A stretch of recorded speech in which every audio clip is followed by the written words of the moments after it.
what is the deal with Britain in terms of this whole scenario that has played out since, well, they've been left out in the cold? Are they the ones preventing from this treaty, which we'll get into later, from happening? Well, Britain is in a really precarious position. They have a debt-to-GDP ratio of over 1,000%.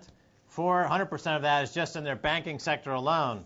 So now they've completely isolated themselves from the rest of Europe. So David Cameron wants to have the City of London be the global headquarters for fraud. Remember AIG, MF Global, Lehman Brothers, and Bernie Madoff all had their operations in London.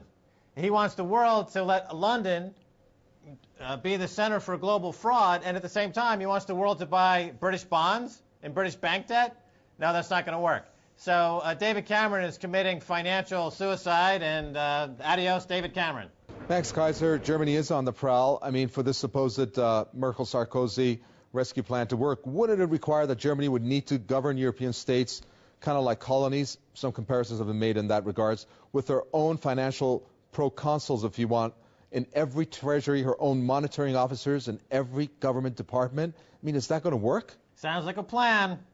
You know, this whole crisis is working great for Germany. First, under the Euro project, they got to reunify, which is something that Thatcher and Mitterrand of France warned against. But here we have a reunified Germany, and phase two will be the rise of Frankfurt to take over as the dominant banking center in Europe and push London out. So London as a banking center of Europe is gone. Frankfurt is on the ascent. So the 1-2 punch of Germany in all this is working out very well in their favor, and we're looking at a new era with a new German superpower.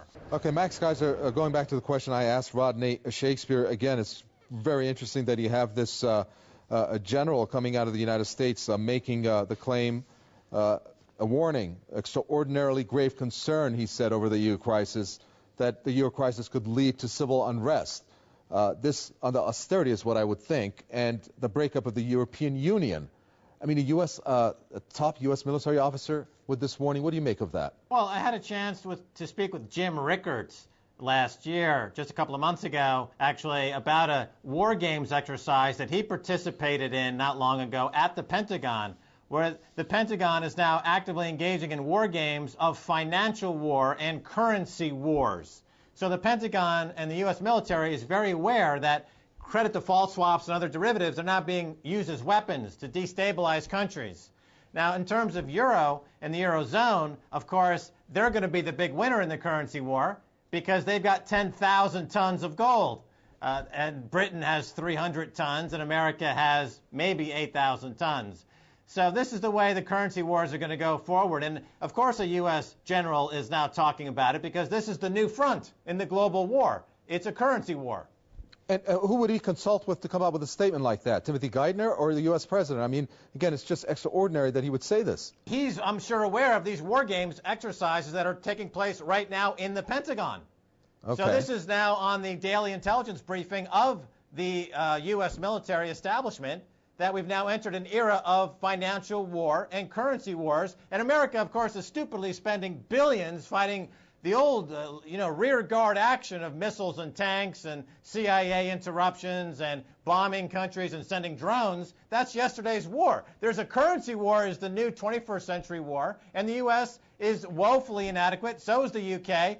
Germany's got one of the biggest gold positions in the world, and the Eurozone has the biggest gold position in the world. So they're going to look very good in this situation.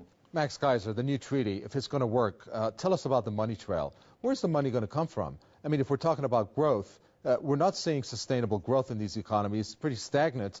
I mean, looking at it, we go back to 2007 and 8, the banks got bailed out by the billions and billions. So we're also talking about Greece, Spain, maybe Italy, very likely by some accounts. So where's the money going to come from? Well, there is no money. The IMF is bankrupt. The World Bank is bankrupt. All the major banks in the world are bankrupt. So to follow up on Rodney Shakespeare's comments, the system is collapsing. The various heads of states are pretending that it's not collapsing, but it is collapsing. There is no money to loan into this system. But to looking past that, you have to look at what will come as a result of this collapse, and that is a return to a gold standard. That's the end game in all of this. There may be a brief period where there's an attempt to introduce the IMF's special drawing right as a world reserve currency to take the place of the dollar as a way to extend this game maybe a couple of years longer. But putting that aside, the end result will be a return to the gold standard. That's why, for the first time in 30 years, central banks are buying gold. China's buying gold. Russia's buying gold. Iran's buying gold. They see the writing on the wall. We're going back to gold. And the central banks that were buying gold are in good position after this thing collapses. So I agree with Rodney. It's collapsing. What's going to come after it is a gold standard. Max Keiser, Wednesday last week, European Commissioner for Economic and Monetary Affairs, Olli Rehn, he said the EU was entering a crucial 10-day period to save the euro. 9 days have passed. What do you think? What did he mean? Well, it's always a 9-day period or a 10-day period. This is, as Naomi Klein writes about, disaster capitalism. The bankers are constantly creating problems. They're like arsonists. They set a house on fire, then they come around to try to put out the fire and pick up a reward.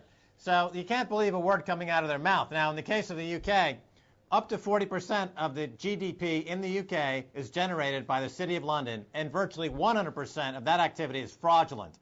Again, repeat, they are responsible for AIG, Bernie Madoff, MF Global, and Lehman Brothers, all courtesy of the City of London. Now, if you could take that out of the UK economy, there's nothing left but a pot of Marmite and some really bad reality TV shows.